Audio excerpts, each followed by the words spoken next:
All right, everyone, how you doing? Two people doing good. Hell yeah, I love that. So, I had a brother, and he's 17 years younger than me. A little bit late to the party, and it was really nice growing up when he was so young. I got to spend a lot of time with him, teach him and stuff. But there were some really great moments that happened too. And one of them is when I was in college. I was 19 or 20. I was 20, and he would have been 2 or 3 at the time. And I was seeing this girl, and we were going to the keg all the time, and it was really nice. And then one day, I had this Deadpool belt. I love that belt so much. And then my brother, he was 3. He wanted to be just like me. So you know what he did? He put on my belt. He's only wearing a diaper and a belt, walking around, having a great time. Everything's all good. I'm like, oh, this is great. What a beautiful moment. And then it came back to haunt me. I went to the keg with that girl I was dating, and I have a briefcase over there, and I always would carry my briefcase with me.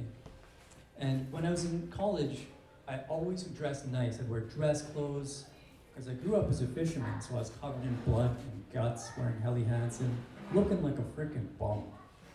All the time. So in college, I wanted to look nice. I didn't want people to think I was some bum fisherman. I was a bum fisherman. I still am a bum fisherman, but not everybody needs to know that. So I always dressed nice, and I went to the keg with this girl, and I had my briefcase in one hand, I had my arm around her waist with the other hand, and it happened. The belt that my brother had lost came back to haunt me. My pants fell to my knees, right in front of the keg, and I felt it coming, and I was like, oh God, oh God. And then I couldn't stop it, it was awful. In Bella Bella, there's 6 things frequently talked about. I was joking about this yesterday with somebody, and she gave me another thing to joke about. In Bella Bella, the 6 things that are frequently talked about: takeout in taxis, lies about each other, the truth about each other, lies about each other again, bears roaming around, and when the disbursements are happening.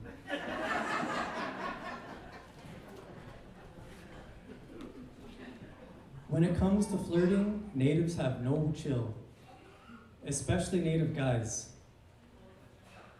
All the time they'll say, what are you doing? What are you doing? What are you doing? There's nothing smooth about it, but they're so powerful at implying. They'll say, what are you doing? And it's like they're saying, hello, you should come here and we should sleep together. How do natives manage to cram so much intimacy in one sentence? Sometimes they won't even say hi. They'll just tell you they're in your proximity. It used to happen when I lived in the city. Sometimes they'd message me and they'd just say, hey, I'm in the city. Whoever came up with this should be a writer. It's like they managed to cram half of a romance novel into one sentence. They're so good at implying. It's like they're about as discreet as an oak tree, springing up in the middle of a highway. You know, what are you doing? What are you doing is what you say to your dog. What are you doing is what you say to your 3-year-old kid in the other room when they're suspiciously quiet and you think they're drawing all over the walls again.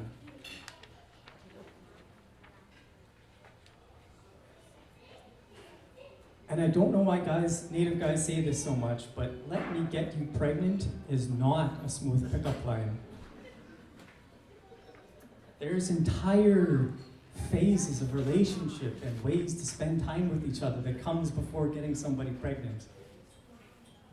Here's some ways to flirt that are not saying, let me get you pregnant. You could say, oh, I like your eyes.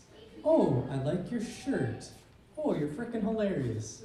You're such a compassionate individual. There's so many different ways to flirt.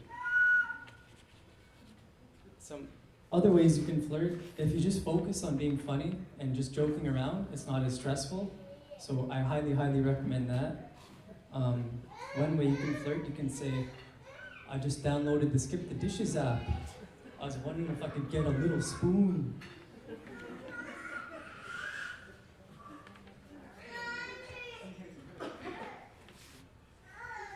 Or if you're flirting with a guy, you could say, "Hey man, I need help with something.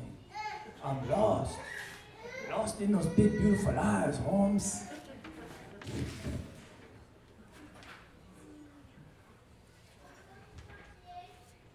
You could also say, "You know what I like about you? Everything."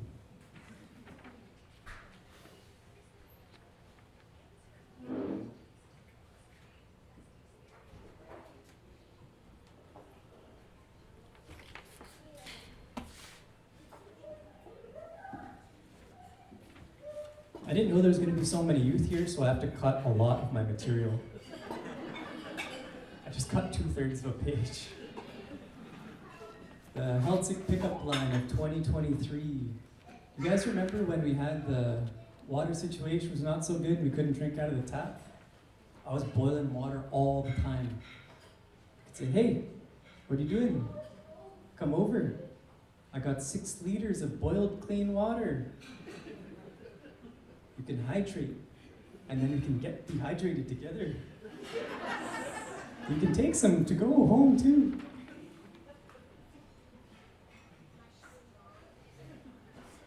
One way to know that when you're a true auntie, you can diffuse any situation.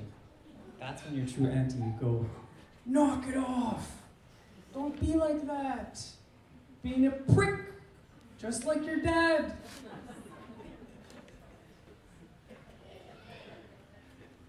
If you have a partner and you went to the Old Native and you didn't get a hickey from somebody, you are trustworthy as hell. Run for council, I'd vote for you.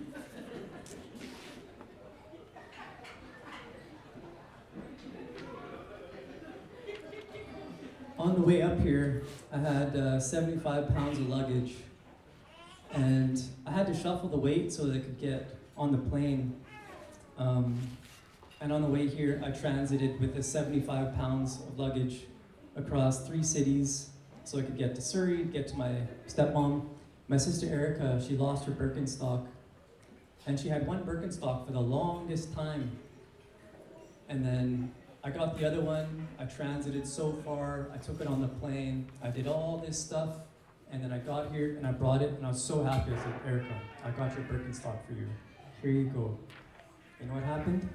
She had lost the first one.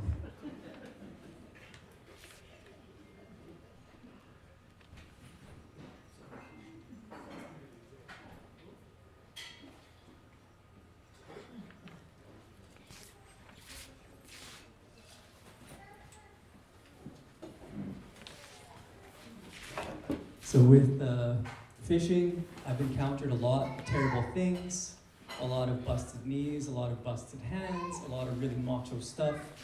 Stuff that lets you bond with really gnarly dudes really easy. And when I was younger, I was really proud, like, "Oh yeah, blah, blah, blah, blah, this happened, this happened." But I've only been robbed twice in my life.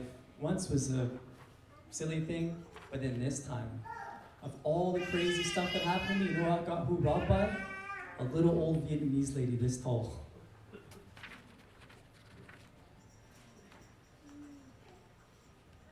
When I was in Vietnam a little while ago, and I made this massive mistake. I made 2 massive mistakes. I saw this random cream, and I thought, "Oh cool, that's moisturizer, I'll use that." So I picked up this moisturizer, and I used it. And I used it for about a week or 2. I'm like, "Man, my face hurts. Why do I look like shit? My face was just getting wrecked and wrecked and wrecked." And then I used the translator and I read it, and it was freaking soap. So that was my first big mistake. And my second mistake, so white South Africans are the folks in South Africa. They're 5% of the population, but they control 97% of the land. They had slaves for a long time. Generally, politically, they're terrible, terrible folks. And my second big mistake in Vietnam, I praised the land reform to one of those guys. Those guys don't want the redistribution of land at all. They're really terribly politically bad.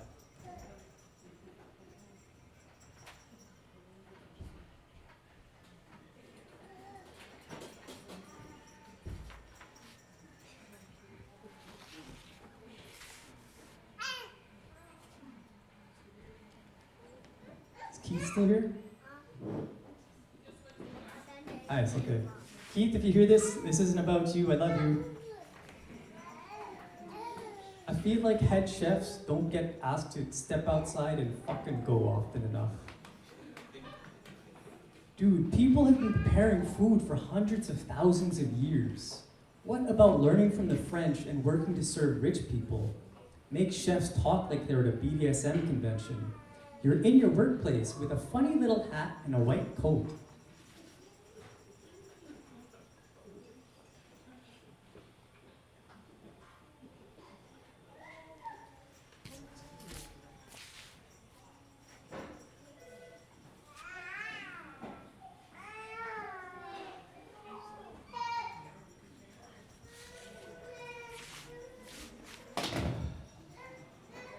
So this one is about somebody in the room, her sister. There was 12 of us. We went out to go party. We had a fantastic time. And there was these two ladies, and I thought I'd have a better chance flirting with a less attractive one, so I flirted with her instead. We went dancing, everything was great. We got drunk. The lady wasn't interested in me, so like, shoot, away she goes. We're dancing, having a great time, and then the other lady, she became interested in me. And then we're dancing, we started kissing, and then she said, let's go. I said, oh, yes, okay, let's go. And I didn't know she was really, really drunk. And it later became apparent. It became very apparent. We left, and we got poutine, and we were kissing, and I'm like, man, my fucking lips are just burning right now. And then I remembered that she told me she got bear sprayed earlier that day. I was like, oh man, my lips are just burning, holy. But I got her pulled poutine with jalapenos, and I was like, man, my lips are just killing right now. We step out of there, she drops the poutine on the ground. I was like, shoot. Anyways, it was me, her, and the other friend who had no interest in me, and we're walking, and the lady, she lost her friend's jacket, and I don't know if she was jealous, but she became very angry, and she called her friend a very terrible name, and we left, and the three of us are walking towards the hotel. We get into the hotel, and they start getting very, very angry with each other, and they started fist fighting in the elevator, and all the buttons on the elevator got pushed, and we start going downwards, and I'm just panicking. I'm like, oh my god, things were going so great 5 minutes ago. We were just gonna like get out of here, and then this started happening. The elevator doors open up. The two girls fall out of the elevator doors. There's some people, they're waiting to take the elevator. They're looking like, what the hell's going on, man? I'm like, oh shit. I was very anxious and not having a good time. And I broke them up. I took the one girl, I said, yo, we gotta go. It's not good. And her friend says, yo, I'm calling the cops. I was like, oh my god, dude, this is just getting worse and worse and worse. So we get out of there, and then the cops show up. We're trying to get her purse from the hotel room. And it's just horrible. She's swearing constantly, just bad-mouthing the police. And the police were like, oh, I'll take you in right now. And I'm like, no, please, no, we just want to go, please, just let us go. And she's like, I don't give a shit, go yourself. And she's losing her mind at the cops, and I'm just begging the police to just let us go. And after like 5 minutes, the cops are like, all right, get out of here. I was like, oh my god, dude, thank you so much, we'll be gone right now. We left, we get in a taxi, we go back to my house, and then I kiss her goodnight, and that's it. I went to go sleep in the other room, she woke up, and then, so somebody's in this room's sister, and my sister knew her, and she's like, do you know who that was? I was like, no, I got no idea who that was. She's like, dude, that was her sister. I was like, oh, cool, I guess.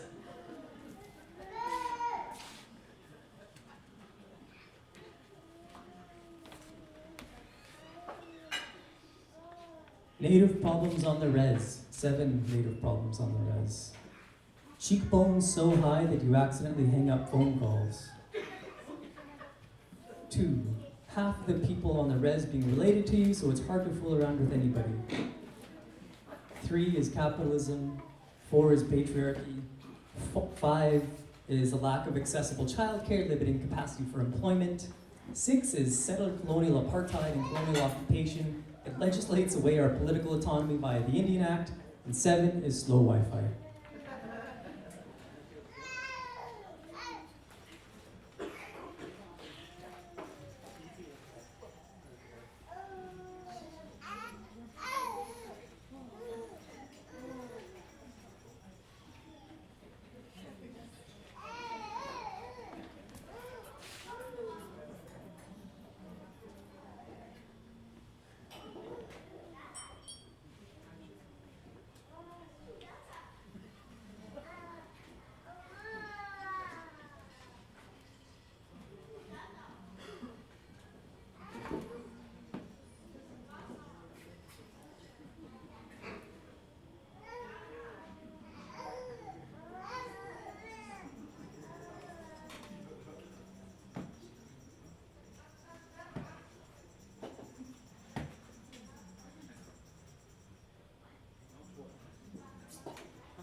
So I have a scary native story.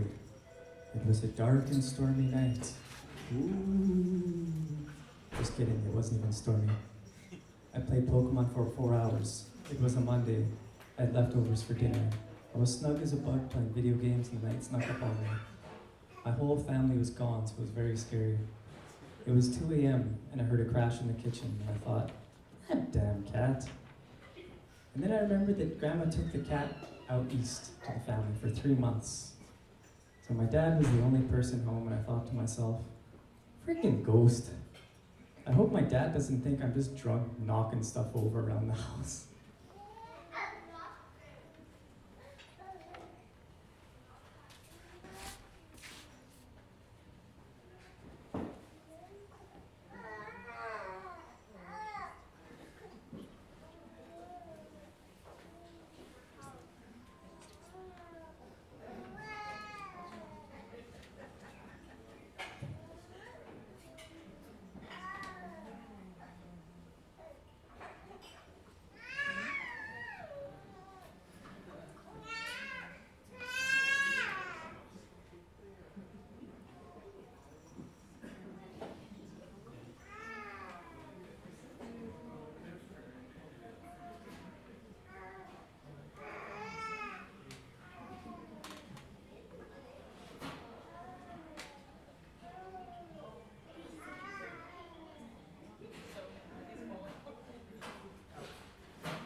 I don't know if you guys know Artie.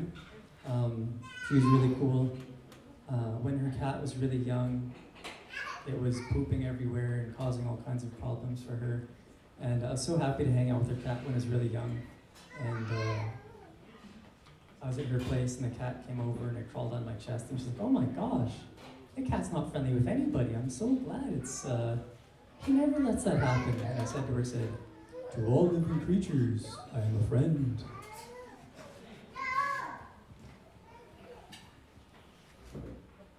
This was at the Halloween party. There was a white lady who tried dancing with me, and she was dressed up like the Men in Black folks, and she was with 2 white guys, and it was really awkward because I didn't know if she was dating the white guys, but it wouldn't matter. They could have stabbed me and gotten away with it anyways. And with the colonial democracy, the judge would have been like, oh, you know, a white guy stabs a native guy. I'm sure he had his reasons. I could be in the courtroom and the attorney would say, Your Honor, this is all the facts. And the judge would say, I don't know. We can't jump to conclusions. We don't know all the data. We don't know what happened. I could have the knife still in my lung. And the judge would say, well, frick, he's in possession of the weapon. He's the one who should be in trouble. You're indigenous. You got stabbed. You have the weapon in your possession. Automatic 6 months in jail.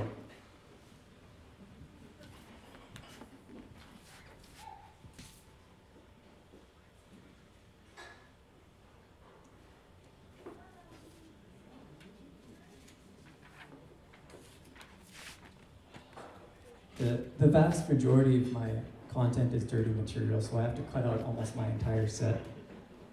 I just have one joke left, pretty much. If money was tight this year and you're worried that your kids didn't get enough presents for Christmas, tell them a mean guy named Alex Reed put meat in the cookies left out for Santa so that he was too high to finish delivering the presents, and then Alex's neighborhood worked together and beat him up. Thank you. Sorry, I have to cut almost everything material.